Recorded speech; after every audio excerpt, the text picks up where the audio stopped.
그리고 여기까지 이제 어쨌든 새마을금고와 또 우리나라 시장이 최근에 겪었던 이 일에 대해서 얘기를 좀 해봤으면 삼성전자 잠정실적 발표도 같이 보도록 하겠습니다.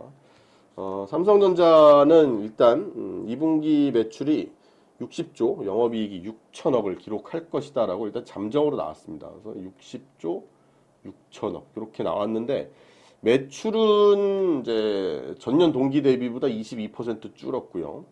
그리고 영업이익은 95.74%가 감소할 전망입니다. 금융위기 때 2008년 9년 이럴 때 2009년 1분기에 5,900억 정도 한 적이 있는데 그 이후로 요 정도면 이제 14년 만에 가장 낮은 영업이익을 기록을 한 겁니다. 네, 그리고 6,400억을 기록한 게 저번 분기였고 이번에 6천억일 거라고 이제 잠정 실적이 나온 거니까 두 개 분기 연속으로 이제 영업이익은 1조 밑으로 간 거죠, 그죠? 다행인 건 물론 이제 이렇게 생각하면 이제 아이씨 망했네라고 생각할 수도 있지만 다행인 건 시장 전망치보다는 훨씬 낫습니다. 왜냐하면 이 컨센서스 같은 경우에는 요거에 6천억에 대한 컨센서스는 사실 뭐 2,300억 막 이랬단 말이에요. 근데 6천억이 나왔으니 그보다는 훨씬 낫다라고 볼 수가 있는 거고, 그쵸? 그리고 다행인 거죠. 사업 부문별로 구체적인 실적이 아직 나온 건 아니지만 예상치로 보면, 추정치로 보면 반도체 사업 부문, 이 DS 사업 부분 여기서는 적게는 한 3조, 많게는 한 4조대 적자를 기록할 것으로 했을 것으로 전망하고 있습니다. 적게는 3조대, 많게는 뭐 4조 원대 정도의 이제 적자를 기록했을 것으로 이제 전망을 하고 있는데 시장에서 지금 뭐 일단은 반도체 적자가 1분기 때가 4조 5,800억이었거든요. 근데 그거에 비해서는 이제 감소했을 거다 그러는 게 올해 2분기에 지금 디램 제가 반도체 얘기를 자주 드렸지만 얘기하면서도 디램 출하가 2분기에는 증가를 했다라고 말씀을 드렸습니다. 그래서 디램이 출하가 더 많이 늘어나고 가격은 뭐 떨어지는 게 조금 덜 해가지고 그래도 2분기에 바닥을 좀 찍었다라고 말씀을 많이 드렸었는데 디램 출하량이 2분기에 증가한 걸 좀 감안했을 때 1분기보다는 더 디램 이제 이 반도체 쪽의 적자가 규모가 좀 적어졌을 것으로 생각을 해서 이제 뭐 3조 후반에서 4조 초반대 이 정도를 예상을 하고 있고 2분기 디램 출하량이 1분기보다는 한 20% 정도 증가했을 걸로 예상을 하고 있거든요. 그러면 어쨌든 출하량이 늘어난다라는 건 원가가 개선된다라는 기대를 할 수가 있는 거니까.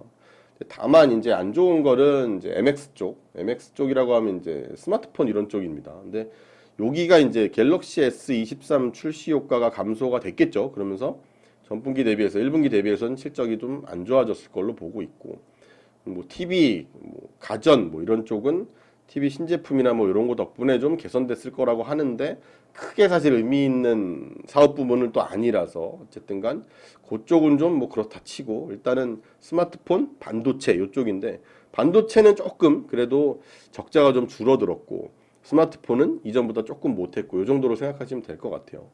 근데 뭐 쭉 말씀드린 거 들어보시면 알겠지만 전반적으로 막 눈에 띄는 막 그런 개선은 사실 없습니다. 오히려 뭐 이익이 좀 줄어든 섹터가 있고 뭐 이런 건데.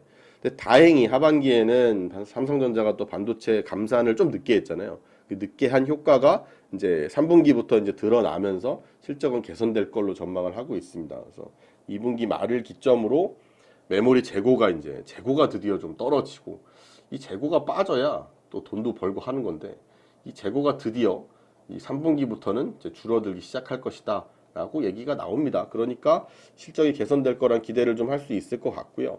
그리고 서버 중심으로 해가지고 요즘 기대를 하고 있는 쪽이 이제 HBM이라고 하는 게 있고 그리고 DDR5가 있죠, 그죠? 요 DDR5나 HBM이나 이게 서버향으로 해가지고 조금 이제 확대가 좀 되고 있다고 합니다. 그럼 이게 확대가 되면 말씀드렸다시피 이건 비쌉니다. 비싸고 성능 좋은 그거를 생각하시면 돼요. 그러니까 비싸고 성능 좋고 부가가치 많고 그러니까 마진 많이 남고 이런 거거든요. 그래서 요게 이제 판매 비중이 좀 높아지면 확실히 단가도 올라가니까 매출도 좀 있을 거고 그리고 거기에 따르는 마진도 좀 있을 거니까 영업이익도 괜찮을 거고 그래서 요거에 좀 기대를 좀 벌어보는 게 있고요. 그리고 무엇보다 이제 하반기를 또 넘기면 그동안 이제 유지를 해왔던 되게 힘들지만 이 적자에 안 좋은 구간에도 굉장히 큰 압도적인 규모의 또 시설 투자를 했던 거를 덕을 드려 볼 것이다. 원래 이제 그때도 이제 왜 너네는 감산 안 하고 이렇게 하냐 뭐 이렇게 있을 때도 업황이 안 좋아졌을 때 투자를 유지하면서 삼성전자의 점유율이 올라갔던 과거의 경험들이 있지 않느냐라고 했었잖아요. 그 과거의 경험들 때문에 삼성전자는 더 버틸려고 하는 거고, 그때도 이제 자연적 감산만 할 뿐이지 뭐 인위적 감산은 안 할 것이다 이런 말도 했었던 것처럼. 근데 이번에도 이제 안 하다가 이제 결국 이제 아유씨 안 되겠다 이래가지고 인위적 감산도 하는 건데, 그래도 어쨌든간 투자를 더 해왔었기 때문에 이게 예전에 2016년 때 이런 식으로 해가지고 점유율을 45%를 넘긴 적이 있었는데, 이거보다 또 이제 넘길 수 있겠다라고 얘기를 하고 있어요. 그래서 삼성전자에 대해서는 지금 당장으로는 뭐 눈에 띄게 좋아지는 사업부가 있느냐라고 여쭤보신다면 안 그렇습니다. 근데 확실히 이제 2분기가 정말 바닥을 찍고 3분기가 좋아질 것이다라는 거에 대한 그런 뭐 기대감이나 자신감은 더 있는 것 같고, 이번 달 말 정도 되면 이제 또 컨퍼런스 콜 있을 테니까 그거에 대해서 여러분들은 좀 집중해서 들어보세요. 삼성전자나 사실 반도체를 투자하시는 분들은 이걸 다 들으셔야 됩니다. 그래서 이 컨퍼런스 콜에 무슨 말이 나오는지, 앞으로 어떤 투자는 언제부터 할 것인지 라든지, 출하는 어떻게 되고 있고 앞으로 어떻게 될 것 같은지라고 하는 그런 삼성전자 사측의 내용들이 다 나오기 때문에 그걸 집중해서 좀 보면서 얘기하도록 하고요. 뭐 그 전에는 어쨌든간 여기까지 나온 걸로만 판단을 할 때는 충분히 인내심을 갖고 기다려봄이 당연한 그런 2분기의 실적이 아니었나라는 생각이 좀 듭니다. 그래서 이런 관련된 기업들이 어쨌든간 바닥을 찍고 지금 당장 뭐 새마을금고니 이런 것 때문에 뭐 너무 갑자기 뭐 시장에 외국인 매도가 많고 갑자기 급락하는 종목들이 좀 있다 이런 거 말고, 이런 건 그렇다 치고요. 그 이후에 어쨌든간 뛰어오르는 걸 우리는 생각을 하고 결국은 나중을 생각해야 되기 때문에, 그렇다면 지금은 결국은 반도체 쪽에 관련된 뭐 부품주들, 장비주들 꼭 해야 된다라는 거에 대해서는 정말 변함이 없습니다. 그러니까 그 종목들은 제가 정리해서 보내드릴 테니까 위에 번호로 문자 신청 많이 해주시길 바라고요. 어쨌든 이번 주에 증시 하락폭이 좀 너무 컸습니다. 그죠? 긴축에 대한 얘기도 뭐 끝나지도 않고 매크로 지표가 좀 우호적인 느낌도 별로 아니었습니다. 오히려 좀 긴장감을 더하게 만드는 것들이었는데, 여기다가 이제 새마을금고 사태까지 터져가지고 투자 심리가 진짜 쪼그라들었던 좀 어려운 한 주였고요. 이게 굉장히 답답한 시장이 계속되고 있지만, 이럴 때 가장 중요한 건 뭐냐면 더 명확하게 지표를 확인하고 일일비해서는 안 된다라는 거예요. 앞으로 사실 앞으로에 대한 걸 전망을 하는 건 무엇도 아닙니다. 그냥 지표입니다. 지표는 이 데이터가 거짓말을 못해요. 그래서 이 지표를 보셔야 되고 실적을 보셔야 되는 거고, 그죠? 전체적인 시장의 지표를 보고 기업의 실적을 보면 사실 여기서 거짓말이 나올 건 없거든요. 그래서 오늘도 전반적으로 이런 것들을 좀 확인하셨으면 해서 또 얘기를 더 드린 거고요.